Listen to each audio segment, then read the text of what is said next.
Hello मेरे प्यारे विद्यार्थियों, कैसे हैं आप। स्वागत है आपका इस अपने प्यारे से चैनल सौरभ एजुकेशन में। जैसा कि आपको पता है कि कुछ ही दिनों में बोर्ड एग्ज़ाम्स आने वाले हैं। उन बोर्ड एग्ज़ाम को देखते हुए हम लोगों ने मैथ को लेके एक नई रणनीति बनाई है, एक नई स्ट्रेटजी बनाई है। उस स्ट्रेटजी के तहत हमने ये देखा है कि किस चैप्टर से कितने मार्क्स के क्वेश्चन आते हैं। तो इसी संदर्भ में आज हमने एक आपका प्यारा सा चैप्टर जिससे काफ़ी क्वेश्चन पूछे जाते हैं और बच्चे उसमें उलझ जाते हैं, उस चैप्टर को हमने लिया है और उस चैप्टर का नाम है आपका ट्राइगोनोमेट्री।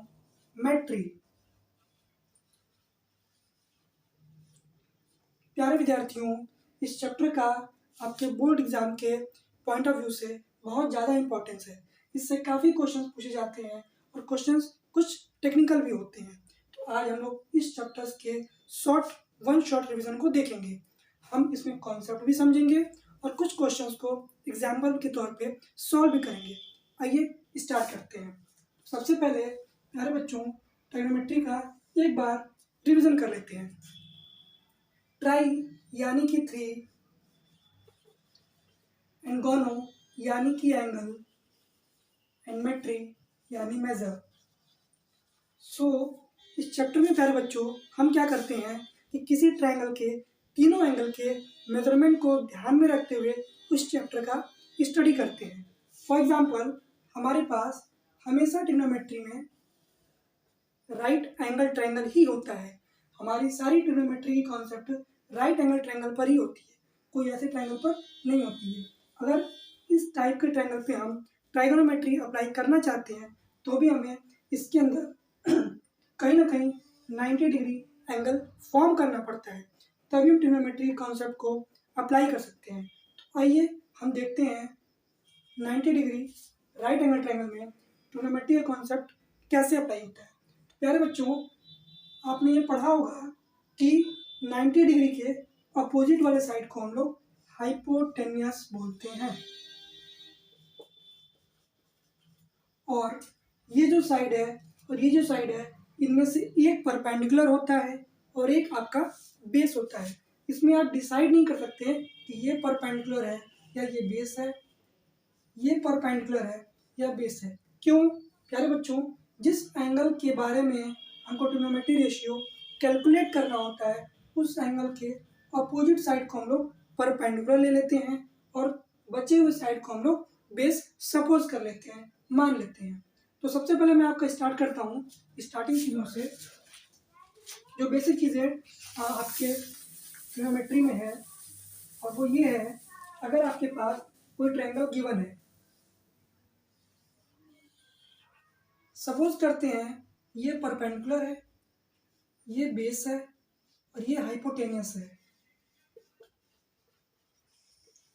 अगर ये परपेंडिकुलर है यानी कि हमें ये एंगल दिया होगा वैल्यू कैलकुलेट करने के लिए, तो हम क्या करते हैं, ट्रिग्नोमेट्री के रेशियो को फाइंड करने के लिए हमारे पास कुछ ट्रिग्नोमेट्री रेशियो होते हैं, जैसे कि sine theta, cos theta, tan theta, and sine का इनवर्स कॉसेक थीटा, कॉस का इनवर्स सेक थीटा, टेन का इनवर्स कॉट थीटा। प्यारे बच्चों, स्पेलिंग में कहीं मिस्टेक हो गई होगी, उसको अवॉइड करिएगा, हम लोग कॉन्सेप्ट समझने पे ध्यान देते हैं।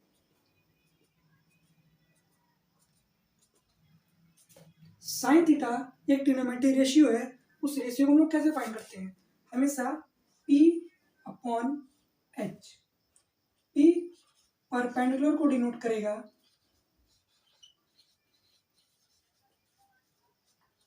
एंड H हाइपोटेनियस को, और इसी तरीके से इन सब के फॉर्मूला ट्रिग्नोमेट्री रेशियो के फॉर्म में आते हैं। प्यारे बच्चों, इसको याद करने का एक तरीका भी है, उसको हम लोग पहले देख लेते हैं। चूंकि हम लोग का वन शॉट रिवीजन चल रहा है तो मैं बहुत ज़्यादा डीप में नहीं जाता हूँ, डायरेक्ट आके कॉन्सेप्ट पे आता हूँ। आप लोगों ने, मुझे पता है, इस फॉर्मूले को अच्छे से कंठस्थ कर लिया होगा, याद कर लिया होगा। इस फॉर्मूले को याद करने का एक ट्रिक आप लोगों ने पढ़ा होगा, P फॉर पंडित, बद्री, प्रसाद, हर, हर बोल, यानी कि फर्स्ट डिनोट करेगा साइन ट्रिग्नोमेट्री रेशियो को, सेकेंड डिनोट करेगा कॉस को, और ये थर्ड डिनोट करेगा आपके टेन को। मैं एज इट इज यहाँ पे लिख देता हूँ, base upon hypotenuse perpendicular upon में बेस। और जैसा कि मैंने आपको अभी बताया कि साइन का इनवर्स ही कॉसेक होता है, तो इसका ट्रिग्नोमेट्री रेशियो भी p by H H by P हो जाएगा, यानी कि हाइपोटेनियस अपॉन में परपेंडिकुलर। सेम कॉस का इनवर्स सेक होता है तो ये एच बाई बी हो जाएगा, यानी कि हाइपोटेनियस अपॉन में बेस। एंड टेन का इनवर्स कॉट होता है तो ये बेस अपॉन परपेंडिकुलर हो जाएगा। आपको ये सारी चीज़ें क्लियर हो गई होंगी, मुझे उम्मीद है। हम नेक्स्ट पे आते हैं। इन ट्रिग्नोमेट्री रेशियो के बाद मैंने बताया कि साइन का इनवर्स कॉसेक होता है, कॉस का इनवर्स सेक होता है, और टेन का इनवर्स कॉट होता है। इस वजह से इस फॉर्मूले को हम ऐसे भी लिखते हैं, sine theta is equals to 1 upon cosec theta. क्यों? क्योंकि साइन का इनवर्स कॉसेक है, तो sine theta equal to 1 upon cosec theta, या cosec theta is equals to 1 upon में साइन थीटा। आप सारे फॉर्मूले को इस फॉर्म में लिख सकते हैं, मतलब cos theta is equals to 1 upon sec theta आप लिख सकते हैं, sec theta is equals to 1 upon में कॉस थीटा लिख सकते हैं। Same tan theta is equals to 1 upon में कॉट थीटा आप लिख सकते हैं, और cot theta equal to 1 upon में टेन थीटा आप लिख सकते हैं।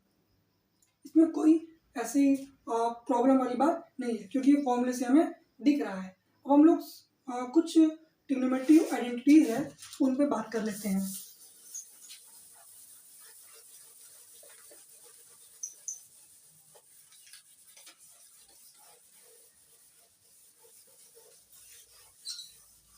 प्यारे विद्यार्थियों, आइडेंटिटीज पे बात करने से पहले मैं आप कुछ एंगल्स बनाना चाहूँगा, जिसको हम लोग ट्रिग्नोमेट्री एंगल्स टेबल पे बोलते हैं।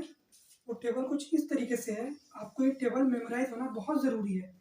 एग्जाम में जितने भी क्वेश्चंस आपके एंगल वाले आएंगे, आप ऐसे टेबल बनाने मत लगिएगा, क्योंकि उसमें बहुत ज़्यादा टाइम लगता है और एग्जाम में टाइम की कमी होती है। आपको बहुत सारे क्वेश्चन सॉल्व करने होते हैं, कई क्वेश्चंस आपको घुमाने वाले होते हैं जिसमें समय लगता है, तो आप टेबल को अच्छे से मेमोराइज कर लीजिए।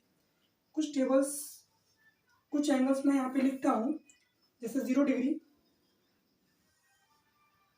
30 डिग्री, मैं सारे ही लिखता हूँ, 45 डिग्री,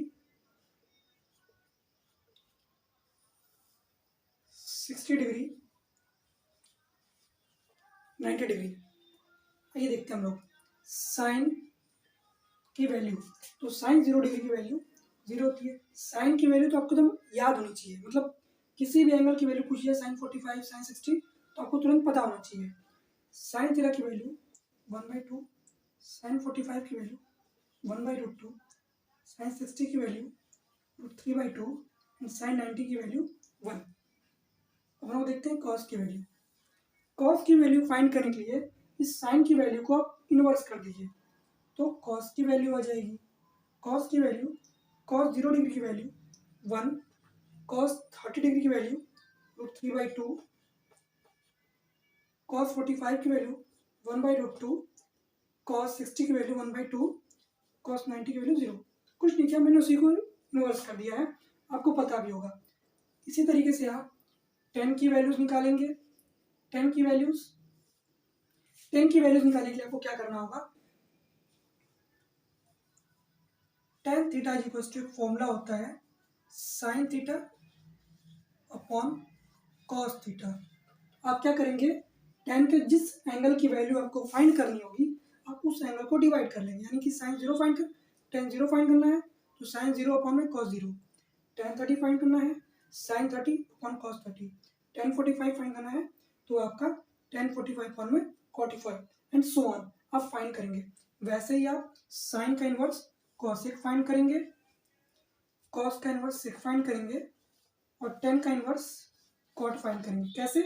आपको मैंने अभी फॉर्मूला बताया कि साइन का इनवर्स कॉसेक होता है, तो आप 1/साइन की वैल्यू पुट कर देंगे तो आपका कॉसेक आ जाएगा। सेक फाइंड करना होगा तो 1 अपॉन कॉस कर देंगे, और अगर आपको कॉट फाइंड करना होगा तो आप 1 अपॉन में 10 कर देंगे। तो मैं इसको ये समझता हूँ कि आपको ये पता होगा, आप कर लेते होंगे। अब मैं आगे चलता हूँ कुछ आइडेंटिटीज पे। ये मैंने कुछ मैंने आपको करा दिया, ऐसे फाइंड करते हैं। एग्जाम में आप टेबल मत बनाइएगा, आप उसको अच्छे से मेमोराइज कर लीजिएगा, ताकि तुरंत आपसे जब वैल्यू पूछी जाए क्वेश्चन में तो आप तुरंत उसको गेस कर ले सही से। तो लोग देखते हैं कुछ जनरल ट्रिग्नोमेट्री में 3 आइडेंटिटीज होते हैं, first, second and third. In 3 identities से हम लोग फॉर्मूला जो है डिराइव करते हैं। फर्स्ट ट्रिग्नोमेट्री की जो आइडेंटिटी होती है, sine square theta plus cos square theta is equal to 1। यहाँ पे थीटा की वैल्यू आप कुछ भी पुट कर सकते हैं। थीटा की ऑल वैल्यूज के लिए ये ट्रिग्नोमेट्री आइडेंटिटीज ट्रू होता है। एक्चुअली आइडेंटिटी का मतलब ही होता है कि आप कोई भी वैल्यू रख दीजिए उस वेरिएबल की जगह पे, वो हमेशा ट्रू होगा। आइडेंटिटी और इक्वेशन में डिफरेंस होता है। इक्वेशन एक पार्टिकुलर वैल्यू के लिए ट्रू होता है, जबकि आइडेंटिटी ऑल वैल्यूज के लिए ट्रू होता है। तो first identity, second identity 1 plus tan square theta equals to sec square theta, and third identity is 1 plus cot square theta equals to cosec square theta. तो आप इस आइडेंटिटी से 2 और फॉर्मूला डिराइव कर सकते हैं। कैसे?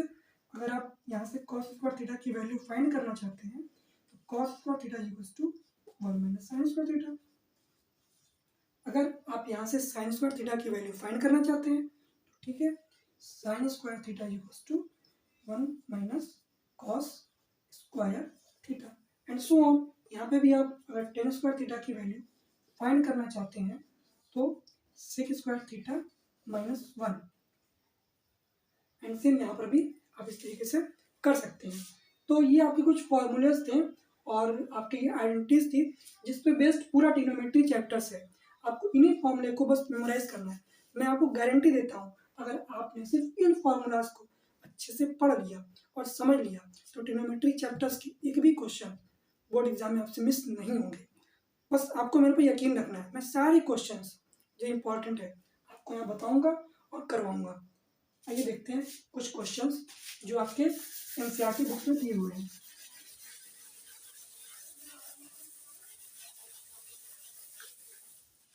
कुछ क्वेश्चंस मैं नोट करता हूँ। जैसे फर्स्ट क्वेश्चन है आपके एक्सरसाइज 8.1 के, आपका क्वेश्चन नंबर 3 है।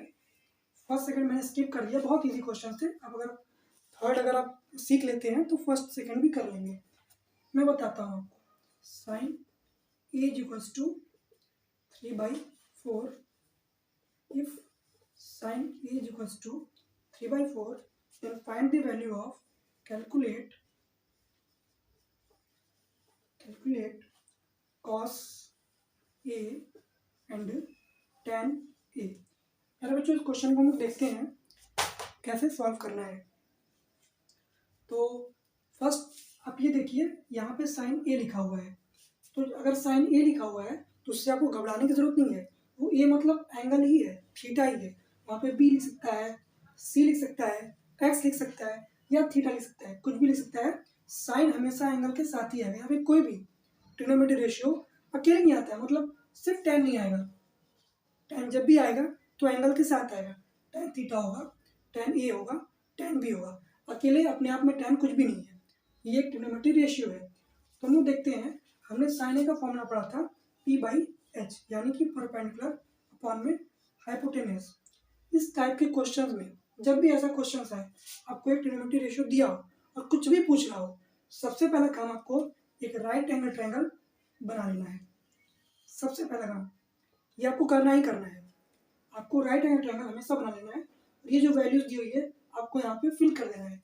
जैसे अगर आप ए की वैल्यू निकाल रहे हैं तो ए बी सी, आपने रैंडम जो है इसकी नेमिंग कर दी। राइट एंगल को छोड़ के आप कहीं भी ये लिख सकते हैं, ए बी सी या ए बी सी, ठीक है।